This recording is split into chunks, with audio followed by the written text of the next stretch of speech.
Salut à tous, ici Michael et bienvenue dans la suite de cette formation consacrée au logiciel Blender. Aujourd'hui, on va faire nos premiers pas sur le moteur de rendu Eevee où on va paramétrer la scène qui nous permettra dans une prochaine vidéo de réaliser les matériaux que vous avez sous les yeux, à savoir un damier avec une réflexion de lumière et un matériau d'or qu'on appelle procédural et qui me permet donc de changer par exemple en temps réel les détails pour obtenir soit un or extrêmement lisse, soit un or un petit peu plus abîmé, on va dire, ou rouillé. Donc tout ceci est possible grâce à un moteur de rendu. Donc on va paramétrer tout ça aujourd'hui. Tout d'abord, qu'est-ce qu'un moteur de rendu? Parce que pour ceux qui débutent la 3D, c'est peut-être un petit peu flou. C'est tout simplement un outil intégré, donc là dans notre cas à Blender, qui va nous permettre de passer de ceci, donc une scène sans ombre, sans éclairage, qu'avec des maillages, à ceci. Donc c'est tout simplement une succession de calculs, qui peuvent être des calculs d'ombre, des calculs de lumière, des calculs de réflexion, des calculs de réfraction, de la génération de matériaux, etc., etc., et qui sont présents donc dans Blender via différents moteurs de rendu. Sachez donc qu'aujourd'hui, on va utiliser uniquement le moteur de rendu Eevee. Sachez qu'il y en a un autre présent dans Blender, si vous cliquez ici. Donc là, je suis dans le Render Properties. On a le Eevee, le Workbench qu'on n'utilisera jamais, et le Cycles. Alors la grande différence entre le Eevee et le Cycles, c'est quoi? C'est que l'Eevee a pour but d'obtenir un rendu en temps réel. Donc là, vous voyez, je peux passer en mode édition. En haut, je suis en rendu. Donc là, on a la preview du matériau et on a le mode rendu. Je peux sélectionner, par exemple, autant de faces que je souhaite. Je peux faire, par exemple, un changement d'échelle. Et si je repasse en mode objet, on a vraiment le matériau qui est toujours diffusé et qui n'a pas nécessité de calcul. Donc tout ça, c'est du temps réel. C'est un luxe. Il y a quelques années, ça, on ne pouvait pas se le permettre. Donc l'Eevee a pour but d'obtenir un rendu en temps réel. Contrairement au Cycle, vous allez voir, je vais changer de moteur de rendu, je peux le faire en temps réel. Il faut bien en haut sélectionner le mode Render Viewport. Donc l'Eevee du temps réel, et si je passe en Cycle, vous allez voir que de suite ça va un petit peu plus ramer. Déjà là, l'écran est un petit peu grisé. On voit que c'est pixelisé. Quand je bouge la caméra, c'est pas très fluide. Vous allez me dire, du coup, aucune utilité d'utiliser le Cycle. Je vais repasser un Eevee pour plus de confort. Ben si, il y en a beaucoup.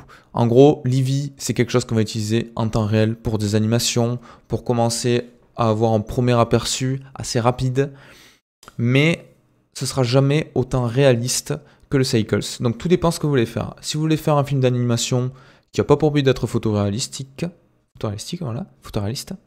bref, vous avez compris, vous allez utiliser le Eevee. Si vous voulez quelque chose, par exemple pour un projet d'architecture, vous voulez que les lumières soient exactement parfaitement calculées, etc., on va utiliser le Cycle.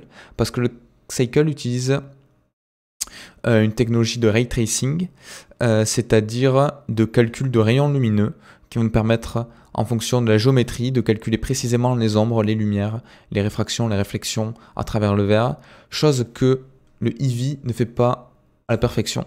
Le Eevee ne pourra jamais obtenir un rendu plus réaliste que le Cycle. Il pourra à la limite arriver à quelque chose qui est à 90% similaire, mais il ne pourra jamais le dépasser en termes de réalisme. Pourquoi? Parce que le Eevee, lui, il va faire approximativement des ombres, des lumières, avec d'autres méthodes de calcul.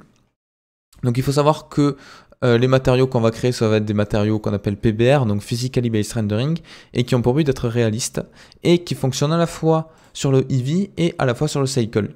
Donc si vous créez un matériau en Eevee, il est également compatible en Cycle. Donc tout ceci, on va voir aujourd'hui comment paramétrer la scène, et dans la vidéo prochaine, on verra comment réaliser ces matériaux. Donc pour ce faire, je vais aller dans un nouveau fichier Blender, voilà, ici. Je vais lancer, ce qui me permet d'avoir les raccourcis clavier en bas à droite, même si aujourd'hui il ne va pas y en avoir beaucoup. Et donc là, je vérifie bien que je suis dans le mode Eevee, normalement par défaut c'est celui-ci, et je vais pouvoir commencer à réaliser ma scène. Donc on a deux objets à rajouter. Je vais faire Shift A, je vais rajouter mon plan, et je vais l'étirer avec S. Voilà, comme ceci. Je vais rajouter ma sphère, donc Shift A, UI Sphere. Je peux passer en vue de face avec la touche 1, et je vais la mettre vers le haut, comme ceci. Donc là, on va changer différentes choses. Cette sphère, d'abord, je vais l'adoucir. Mais avant de faire ça, je vais augmenter sa topologie, la rendre beaucoup plus lisse. Donc pour ce faire, je vais aller dans la clé molette, Modifier Properties, je clique dessus. Je ferai une vidéo sur les modifiers. Là, je vous conseille juste d'aller dans le Subdivision Surface. Et ce que ça fait, on le voit très rapidement. Si j'augmente la viewport, ça va subdiviser mon maillage. Donc 2, ça suffit amplement. Et je peux faire clic droit, Shade Smooth. Et là, j'ai quelque chose qui ressemble un petit peu à ce que j'avais dans l'autre scène. Donc c'est un bon début. Maintenant, on va devoir paramétrer tout le moteur de rendu pour obtenir quelque chose de réaliste. Parce que là, si je vais ici, dans le Viewport Shading en mode Render Preview, j'ai ceci. Donc j'ai bien un éclairage, j'ai bien des ombres, mais c'est pas top. Donc la première chose que je vais faire, c'est rajouter une image de type HDRI. Alors j'ai fait une vidéo consacrée à ça, je la mettrai dans la description ou quelque part en fiche, ou je sais plus comment fonctionne YouTube. Bon, vous y aurez accès que ce soit dans la description ou directement dans la vidéo, qui vous explique un petit peu tout le concept. Donc là, je vais le faire rapidement. Sachez qu'en gros, c'est une image qui va simuler un environnement. Là, l'environnement par défaut dans Blender, il est tout gris. Il n'est pas top, ça ne me permet pas d'obtenir quelque chose de réaliste. Donc je peux le changer en allant dans World Properties. Donc on voit bien que j'ai un background que je peux changer, comme ceci. Ça va influer sur les ombres et sur l'éclairage de ma scène. Moi, je ne veux pas un background de type color, je veux un background de type environnement textures. Donc je peux faire Open et je vous conseille d'utiliser la texture que je mettrai dans la description, le lien. Et je vais l'ouvrir en faisant Open.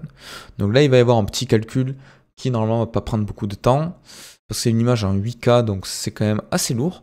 Et donc là, voilà, j'ai mon image. Donc si je veux la désactiver dans l'affichage, je peux aller ici. Ensuite, je vais dans Film et je vais cliquer sur Transparent. Donc le fait qu'elle soit transparente ne va pas pour autant désactiver son utilité, c'est juste qu'elle n'est pas affichée dans l'environnement ambiant. Ok. Donc une fois que j'ai fait ceci, on va toucher à plusieurs choses. D'abord, je peux activer l'Ambient Occlusion, qui est un éclairage qui va se faire sur toutes les rainures de nos objets. Donc ça, on verra plus tard. Et quelque chose qui est également très important, c'est le Screen Space Reflection. Alors ceci, c'est quoi? Si je l'active ou le désactive, là, on ne va pas voir de différence. Quasiment pas du moins. C'est quelque chose, si je vais ici, qui va m'indiquer à Blender le fait de refléter également les autres objets présents dans la scène. Je m'explique. Là, il est désactivé. Donc vous voyez qu'on a bien le reflet de l'image HDRI qui est présent à l'extérieur. Donc HDRI, au passage, ça veut dire High Dynamic Range Image. Donc c'est quelque chose qui va avoir des informations de luminosité. Et ensuite, le Screen Space Reflection. Donc là, il est désactivé, ça reflète uniquement l'image. Là, on voit que j'ai pas de reflet du sol, par exemple, c'est pas réaliste. Et si j'appuie ici, ça va bien prendre en compte tous les reflets des objets présents dans ma scène. Donc je peux le dérouler et je peux désactiver le Half Ray Trace, c'est-à-dire que ça va me permettre d'obtenir quelque chose qui est un petit peu plus adouci, un petit peu plus réaliste. Donc je peux le cocher et je peux désactiver ceci. Voilà. Donc là, on est bon. Je peux faire un CTRL S. Je peux l'appeler scène pour les matériaux. Voilà, c'est blend. Donc tout à l'heure, je vous parlais de rendu. Sachez que tous les rendus s'effectuent à partir de la caméra, présent toujours dans votre scène 3D ici, et que vous pouvez ajuster en appuyant sur 0 pour passer en vue 3D, que vous pouvez bouger comme bon vous semble avec les raccourcis classiques. Et une petite fonctionnalité qui est très utile, elle est présente ici dans View. Si je fais Lock Camera to View, quand je suis en vue caméra, tous les mouvements que je vais faire, la caméra va les effectuer aussi. Donc je peux la positionner comme ceci. Voilà.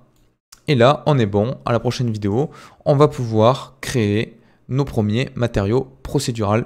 Donc n'hésitez pas à me poser des questions en commentaire et je vous dis à tout de suite pour les matériaux. Ciao.